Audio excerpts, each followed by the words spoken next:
नमस्कार। जीडीपी क्या ट्रैक पर है ग्रोथ, हमारी खास पेशकश में आपका स्वागत है। तो क्वार्टर 3 के जीडीपी नंबर्स आ गए हैं और क्वार्टर 3 में जीडीपी 6.2% पर निकलकर आई है। अनुमान जरूर 6.3% का था, लेकिन 6.2% पर एक रिलीफ के साथ जीडीपी आई है, जहां पिछले 2 क्वार्टर में हमने देखा कि जीडीपी की रफ्तार काफी पिछड़ी और धीमी थी, जहां से चिंताएं पैदा हो रही थी। तो क्या ये 6.2% क्वार्टर 3 में आपके लिए एक राहत की बात है? क्या यहां से एक बेहतर आर्थिक रफ्तार हमें देखने को मिलेगी?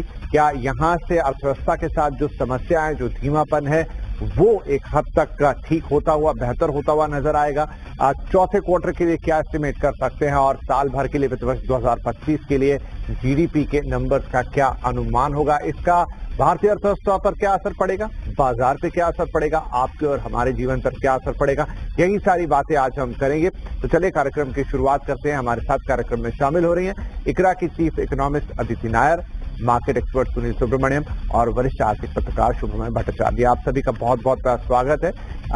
अदिति, आपसे ही तो 6.2% क्या माने कि पिछले 2 क्वार्टर्स में जो नंबर हमें देखने को मिल रहे थे उसके मुकाबले ये एक रिलीफ है?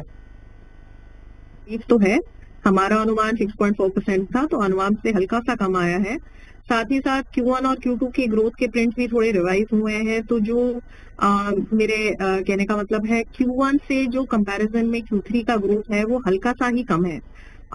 सो इन दैट सेंस नंबर इतना बुरा भी नहीं है, लेकिन पूरे साल का जो एस्टिमेट, सेकंड एडवांस एस्टिमेट आज एनएसओ ने दिया है, वो थोड़ा सा ऑप्टिमिस्टिक लग रहा है। इतना बड़ा अपटिक ग्रोथ में Q4 में, जो अभी के ग्लोबल हालात हैं, जिस तरह से टैरिफ की अनसर्टेनिटी है, मुझे नहीं लग रहा कि 7% इतना ज्यादा तेजी से ग्रोथ Q4 में क्रॉस कर पाएगी। तो पूरे साल का अनुमान हमें लगता है 6.3 के आसपास होगा। तो अदिति, ओवरऑल जो सिनारियो है, जिस तरह के करंट सिचुएशन में हम हैं ग्लोबली या फिर अपने देश की भी बात करें, तो ऐसे में ये नंबर्स कितने सेटिस्फैक्टरी हैं? क्या आपको लगता है कि अभी इससे ज्यादा की उम्मीद नहीं की जा? हम पर्टिकुलर वर्टिकल्स में तो बात करेंगे, लेकिन ओवरऑल नंबर्स पर ये एक्चुअली बहुत पेचीदा क्वेश्चन है। अगर हम देखें FY23 और FY24 की ग्रोथ इतनी शार्पली इंक्रीज करी गई है कि उस कॉन्टेक्स्ट में तो आज का नंबर फीका लगेगा ही लगेगा। लेकिन Q2 का जो बॉटम है उससे अब टर्न आया है, तो ये एक रिलीफ का सोर्स है। ओवरऑल अगर हम देखें 6.3 भी अगर हम ले लें, जो अब मेरा करंट अनुमान है, 6.3% GDP growth current global context में एनविएबल है। तो कॉन्टेक्स्ट मैटर्स अ लॉट। मेरे हिसाब से ओवरऑल पोटेंशियल जीडीपी ग्रोथ अभी भी 6.5 to 7% ही है। तो उस हिसाब से ये नंबर आप थोड़ा डिसअपॉइंटिंग भी बोल सकते हैं, बट ग्लोबल कॉन्टेक्स्ट में सर्टेनली 6.3% एक बहुत एनविएबल नंबर है। ओके। अगर मैं पिछले साल से थोड़ा सा इसकी तुलना करूं शुभमय, तो फिर तो ये नंबर काफी पीछे सा दिखता है। क्या हमें वो तुलना नहीं करनी चाहिए? मतलब मैं नंबर को अगर वाई एंड वाई देखूं तो फिर तो बहुत बड़ा गैप दिखेगा वहां से, लेकिन क्या सही आकलन होगा? मुझे क्यू ऑन क्यू ही देखना चाहिए इस वक्त, या वाई ओ वाई वाला नंबर भी मैटर करेगा? देखिए विपिन, एक तो गवर्नमेंट अगर एक्सपेंडिचर अगर हम देखें तो एक बहुत बड़ा जो चेंज है वो है सब्सिडी।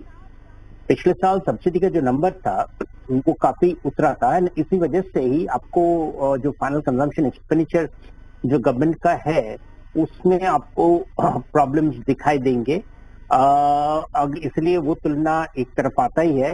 वो मेकअप कितना कर पाते हैं, that is a very major point, क्योंकि सब्सिडी का चेंज आपके जीडीए और जीडीपी में काफी फर्क लाएगा। तो दैट वो तुलना जरूर आता है। लेकिन ऑन द पॉजिटिव साइड अगर मैं देखूं तो प्राइवेट फाइनल कंजम्पशन एक्सपेंडिचर जो है, दैट उसकी जो रिकवरी है वो बरकरार है। वो मुझे अच्छा लग रहा है। हालांकि ये काफी जिसे कहते हैं, अभी भी we are not out of the woods, but still private final consumption expenditure में क्लियरली एक जंप है, जो मैं ये पूरे डेटा में I would take that is the most positive. Because Indian economy के अंदर में डोमेस्टिक डिमांड की कंडीशंस का क्या हालत है उसकी जिक्र इस जीडीपी से, उसकी तुलना, उसकी आलोचना सबसे ज्यादा होगी इन नंबर्स के बाद। और वो नंबर्स मुझे दिखता है कि तो बेस्ड ऑन दैट मैं कहूंगा कि द प्राइवेट कंजम्पशन एक्सपेंडिचर में जो चेंज दिख रहा है, दैट इज समथिंग जो मुझे I would take on as of now as possibly the most positive इस वक्त। जी सुनील साहब, आपका टेक। देखिए, क्वार्टर 3 में हम देखते हैं कि काफी सारा जो फेस्टिविटी और ये सब होता है वो भी इंक्लूड होता है, तो डेफिनेटली वहां से एक पुश मिलता है। लेकिन उसके बाद क्वार्टर 4 होगा जहां पर वो सारी चीजें नहीं मौजूद करती, तो कितना हम उत्साहित हों इस नंबर से? मुझे ज्यादा उत्साहित होने की नई संभावना दिख रही है। मैं क्यों बताऊं कि आप सोचिए कि जब शक्तिकांता दास उनके लास्ट जो पॉलिसी थी, वहां पर जो 5.4 का उन्होंने ये अनुमान दिखाया था हमने, और कहा था कि उन्होंने कि 6.8% अगले क्वार्टर का होगा। अब उसके बाद कॉर्पोरेट रिजल्ट आए, सीक्वेंशियली अर्निंग्स में ग्रोथ रही, मगर क्योंकि मार्केट उस 6.8 के हिसाब से कॉर्पोरेट अर्निंग्स की कंसेंसस कर रहा था, उससे तो डिसअपॉइंटिंग निकली।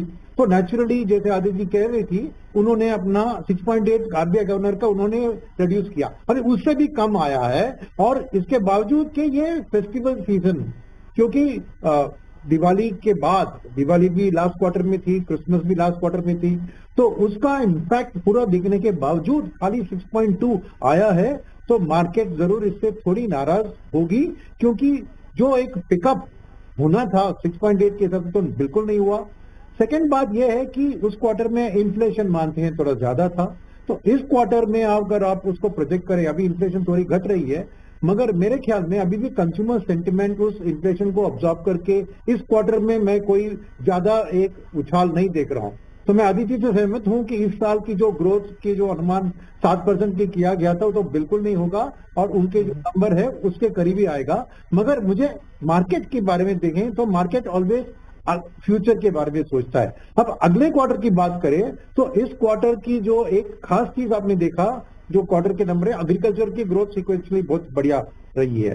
वो अच्छी खबर है, क्योंकि अच्छी हार्वेस्ट की इम्पैक्ट, तो उसके कारण जो रूरल में ऑलरेडी डिमांड का पिकअप हो रहा है वो सस्टेन हो सकता है। और अभी रबी क्रॉप का भी आउटपुट आ जाएगा, तो शायद उसके कारण इन्फ्लेशन भी घट सकती है, और सेकेंड, रूरल डिमांड भी पिकअप हो सकती है। तीसरा है ये जो बजट में 1 लाख करोड़ का टैक्स के छूट दिया गया था, उसका इम्पैक्ट अगले साल में ही दिखेगा ना, वो अगले साल वाली बजट है ना, तो नेचुरली वो पैसा हाथ में, लोगों के हाथ में महसूस होगा अप्रैल से। तो मेरे ख्याल में प्रोजेक्टेड जीडीपी ग्रोथ अगले साल का मेरे ख्याल में आईएमएफ ने 6.5% का किया है, शायद वो हो सकता है। तो ये अच्छी उम्मीद सामने आ रही है, क्योंकि सीक्वेंशियली हम इंप्रूव होते जा रहे हैं, और शायद ये जनवरी फरवरी मार्च में उतना इंप्रूवमेंट न दिखे, मगर अप्रैल में जून जो अगला क्वार्टर है उसके लिए जरूर बाजार में उम्मीदें बढ़ती जाएगी, ये सब चीजों के कारण। तो मैं ये एक मिक्स्ड रिजल्ट कहूंगा उसके हिसाब से, कि उम्मीद से कम, मगर फिर भी थोड़ी बहुत जो लाइन, जैसे उन्होंने कहा प्राइवेट कंजम्पशन का ग्रोथ है, एग्रीकल्चर में भी ग्रोथ है, तो उस हिसाब से शायद फ्यूचर के लिए इससे एक अच्छा फाउंडेशन बन रहा था। तो अदिति, अगर डिमांड की जो बात कर रहे हैं तो इस डेटा के मुताबिक जो रूरल डिमांड है उसने तो थोड़ा सा एक अपटिक दिखाया, लेकिन ओवरऑल डिमांड क्या अभी भी चिंता का विषय है और रहेगी अगले क्वार्टर में भी? देखिए, मेरा ये व्यू है कि डिमांड जो है पिछले 2 साल से काफी अनइवन रही है।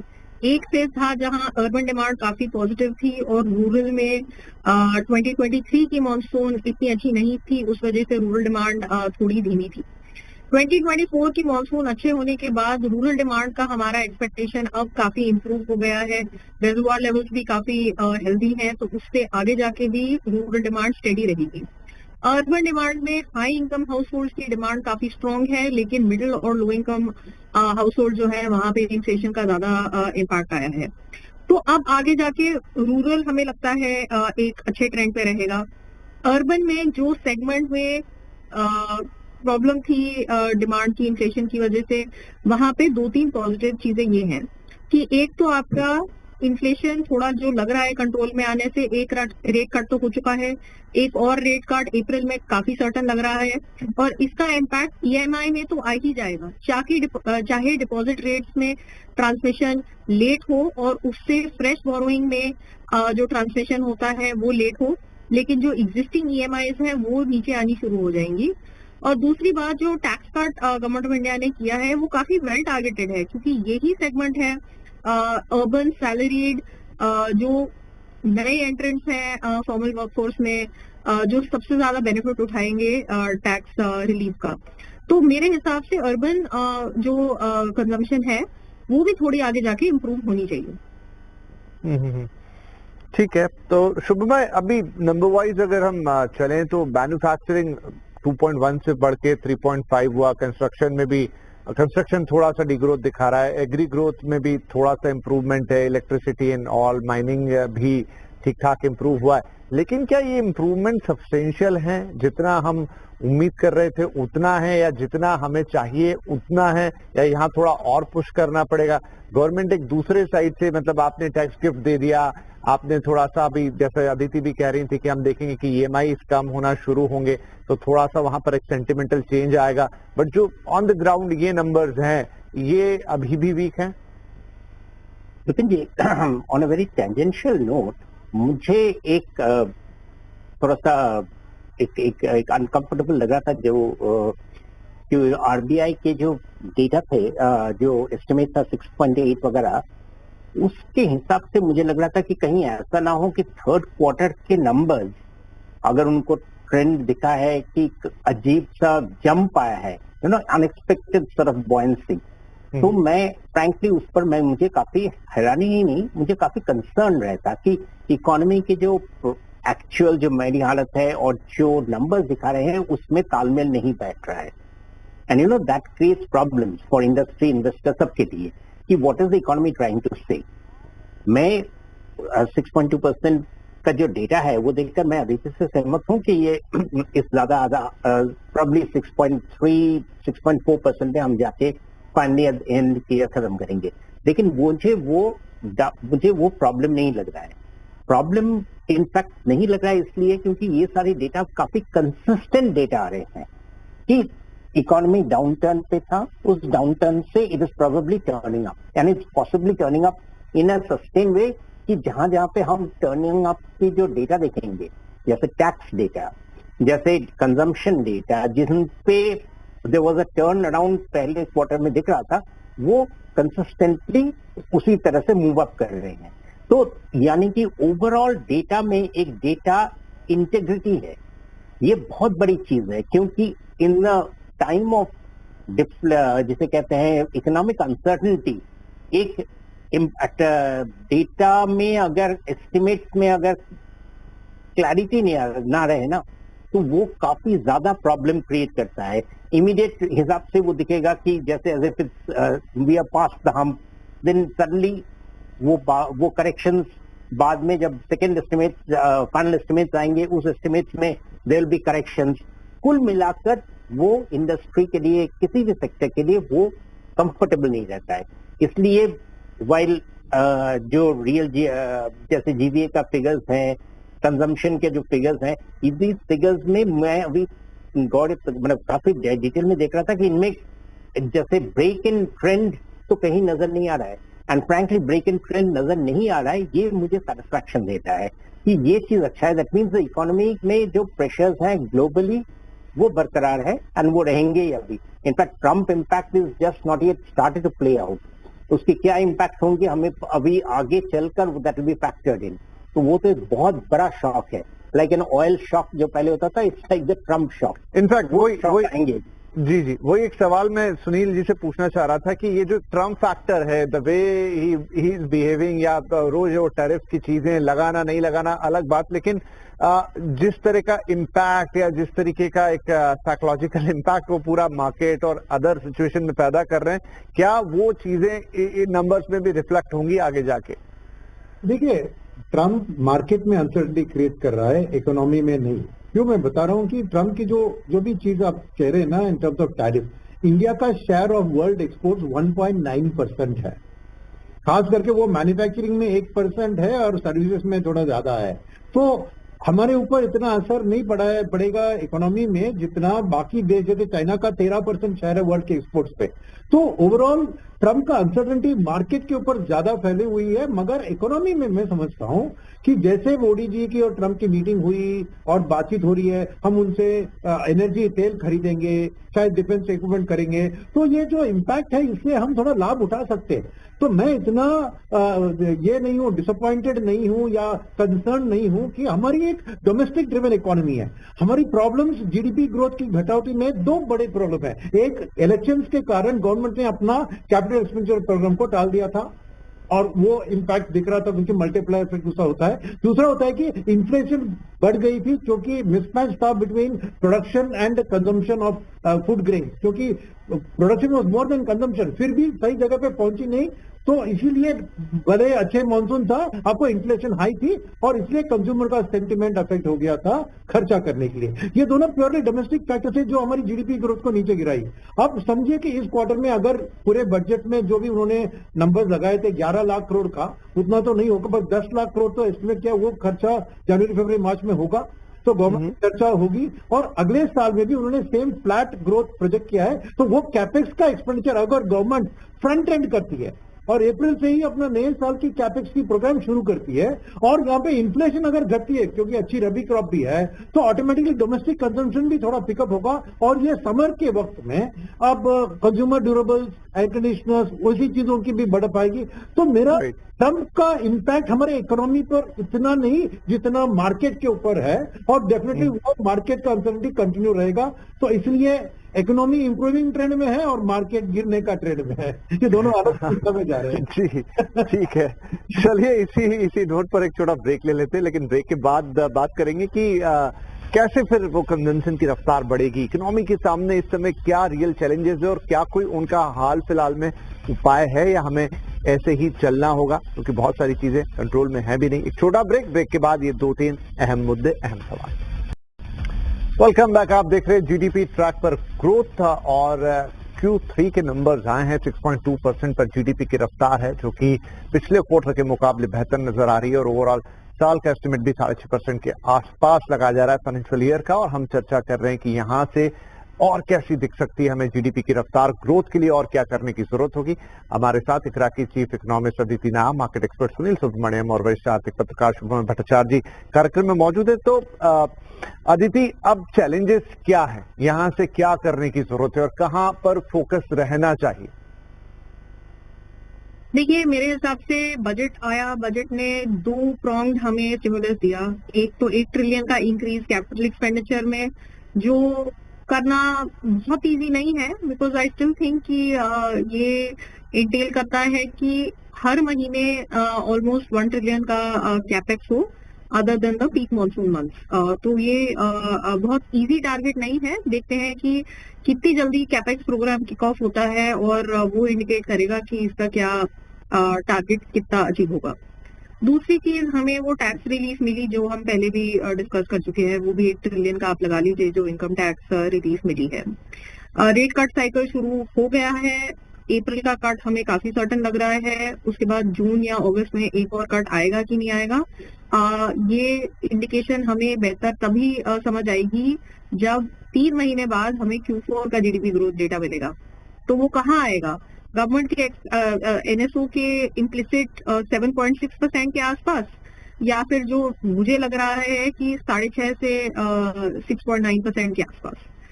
काफी फर्क इम्प्लीकेशन होगा एडिशनल रेट कट के लिए। से ग्लोबल एनवायरनमेंट अभी कम से कम और 3 से 6 महीने अनसर्टन चलेगी। सुनील जी करेक्ट है दैट हमारा ग्लोबल एक्सपोर्ट्स में शेयर इतना बड़ा नहीं है, लेकिन अगर और एक्सपोर्ट्स अमेरिकन मार्केट तक नहीं पहुंच पाएंगे और प्राइसेस उनकी गिरेंगी, तो हो सकता है हमारे यहाँ इम्पोर्ट सब्स्टिट्यूशन हो जाए और इम्पोर्ट्स हमारे डोमेस्टिक मैन्युफैक्चरिंग को और थोड़ा धीमा कर दें। तो ये एक फैक्टर है जो हमें डोमेस्टिक इकोनॉमी को इम्पैक्ट करेगा। और दूसरा, इस ग्लोबल अनसर्टेनिटी में मुझे लगता है कि प्राइवेट सेक्टर के कैपेक्स प्लान्स थोड़ा और डिले हो जाएंगे। तो ये एक और फैक्टर रहेगा जो H1 के ग्रोथ ट्रेंड्स को शायद थोड़ा सा धीमा करे। उसके आगे पे रिविजन कमीशन ऑलरेडी सेटअप हो गई है। अगर FY27 के बजट में अरियर्स और रिवाइज पे इंक्लूड हो जाता है तो शायद एक और कंजम्पशन बूस्ट हमें FY27 में भी मिल सकता है, लेकिन उसको फाइनेंस करने के लिए कैपेक्स की ग्रोथ थोड़ी धीमी करनी पड़ेगी। ओके, ठीक है सुनील साहब, हालांकि आपने कहा कि मार्केट और इकोनॉमी ऐसे सीधे कोरिलेट हम नहीं करेंगे और ना ही उस तरह के इम्पैक्ट देखने को मिलेंगे, लेकिन फिर भी मार्केट क्या देखना चाहेगा यहाँ? देखिए, मार्केट में मैं पहली और बाद में थोड़ा एक डिफरेंस ऑफ ओपिनियन आदित्य से करूंगा इस क्वार्टर के जीडीपी के नंबर में। उस दो चीजें उसमें पीछे, एक मैंने ऑलरेडी जो मेंशन किया कि मैं गवर्नमेंट को इस क्वार्टर में ही जनवरी फरवरी मार्च में ही कैपेक्स का स्टेप अप, क्योंकि जो बजट किया था उसको यूज करना है 10 लाख करोड़, 11 नहीं तो 10। सेकेंड, महाकुंभ का इम्पैक्ट, अब कई जगह कई numbers but 1% GDP growth Mahakumbh के कारण, अगर महाकुंभ के नंबर्स देखें तो जरूर उत्तर प्रदेश की जीडीपी, मगर वो देश की जीडीपी भी आ सकती है। तो मेरे ख्याल में ये शायद जो गवर्नमेंट अनुमान लगा रही है 7% के आसपास इस क्वार्टर का आ सकता है। अगर वो आ गया नो तो वो मार्केट को एक उछाल दिलवा सकता है, क्योंकि वो भी एक Q sequentially improving GDP growth होगी। तो वो 3 महीने लगेंगे उसके डेटा प्रॉपरली आने में, मगर कॉर्पोरेट अर्निंग उसके पहले आ गई, उसमें ये सब दिखेगा। तो मेरे ख्याल में अगर वो ये क्वार्टर का नंबर कॉर्पोरेट अर्निंग्स में अप्रोच से अच्छा दिखना लगेगा तो मार्केट के लिए वो बहुत पॉजिटिव अच्छी चीज होगी। सेकंड बात मैं कहूंगा कि मार्केट क्या देखना चाहती है ना, मार्केट ये देखना चाहती है कि कैसे इंडिया इस ट्रम्प के अनसर्टन माहौल में, क्योंकि अप्रैल से रेसिप्रोकल टैरिफ की बात हो रही है, कैसे उससे हम निकल पाते हैं, कैसे हम कुछ ना कुछ जुगाड़, आप कह दीजिए कि हम यूएस से कुछ खरीदारी करेंगे ताकि वो उतना रेसिप्रोकल नहीं लगाए, ऐसी कुछ बात करके अगर कुछ पॉजिटिव सिग्नल्स आ गई ना तो वो मार्केट के लिए बहुत अच्छी होगी। तो पहली चीज है कैसे हम एक डिप्लोमेटिक लेवल पे यूएस के साथ हम डील करते, ये अनसर्टेनिटी से कुछ फायदा उठाने की कोशिश करते। अल्टीमेटली एक चीज याद रखिए, अब यूएस का per capita in GDP 80,000 crore 80,000 है पर कैपिटा, 13 है, हमारा 3,000 से कम है।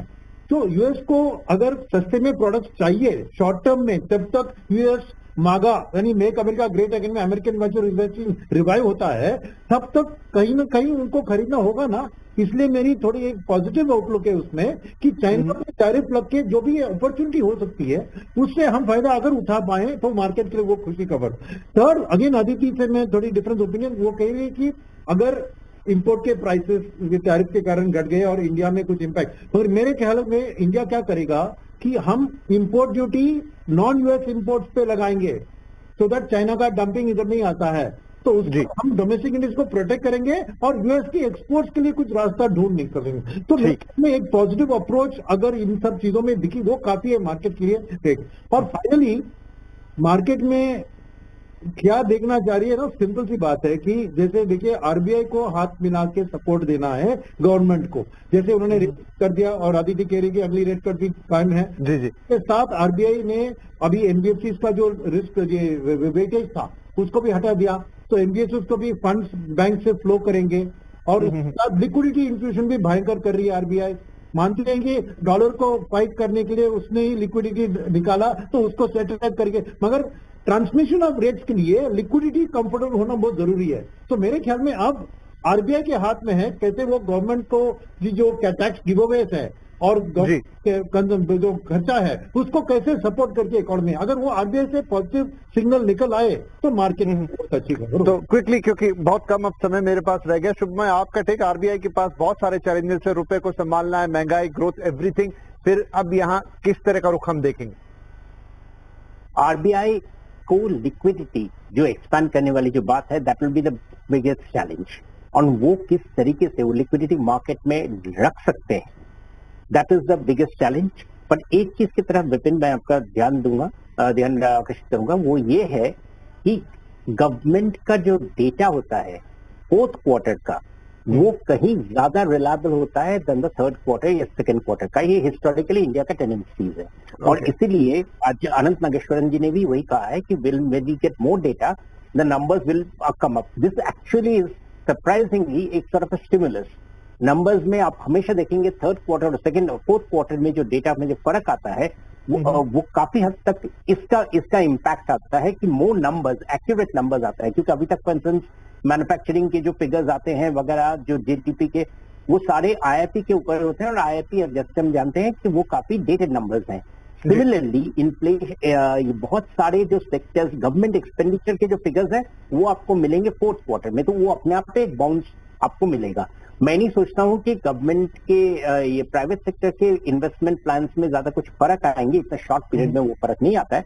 But the big change will be government expenditure, खासकर स्टेट गवर्नमेंट एक्सपेंडिचर आप देखेंगे फोर्थ क्वार्टर में बहुत ज्यादा रहता है, और वही होता है सबसे ज्यादा स्टिमुलस फोर्थ क्वार्टर में गवर्नमेंट की तरफ से, क्योंकि गवर्नमेंट माने हम स्टेट और सेंट्रल गवर्नमेंट बोलते हैं, स्टेट गवर्नमेंट का आप देखेंगे मैक्सिमम इम्पैक्ट। जी ठीक है, तो यहाँ पे क्योंकि मेरा समय बिल्कुल समाप्ति हो गया, तो शुभम जैसा कह रहे हैं कि फोर्थ क्वार्टर में बहुत कुछ होगा इन टर्म्स ऑफ नंबर, जो चर्निंग होती है उसमें काफी कुछ अलग होके आता है, लेकिन क्या चैलेंजेस है हमारे सामने, क्या चीज अर्थव्यवस्था के लिए चाहिए जो ग्रोथ को पुश करेगी, और इंपॉर्टेंट कि इतना अनसर्टेन टाइम, चाहे ग्लोबल लेवल पे देखें चाहे डोमेस्टिक, बहुत सारी चीजें मौसम से लेकर तो अर्थव्यवस्थाएं और राजनीति सब कुछ अपना अपना प्रभाव छोड़ रहे हैं। ऐसे में एक बड़ा चैलेंज होगा, लेकिन एस्टिमेट 6.5% का फोर्थ क्वार्टर के लिए, और देखते हैं कि क्या चीजें निकल कर आती, फिर बैठेंगे फिर बात करेंगे। लेकिन फिलहाल के लिए आप तीनों महानुभावों का कार्यक्रम में शामिल होने के लिए बहुत बहुत शुक्रिया, नमस्कार।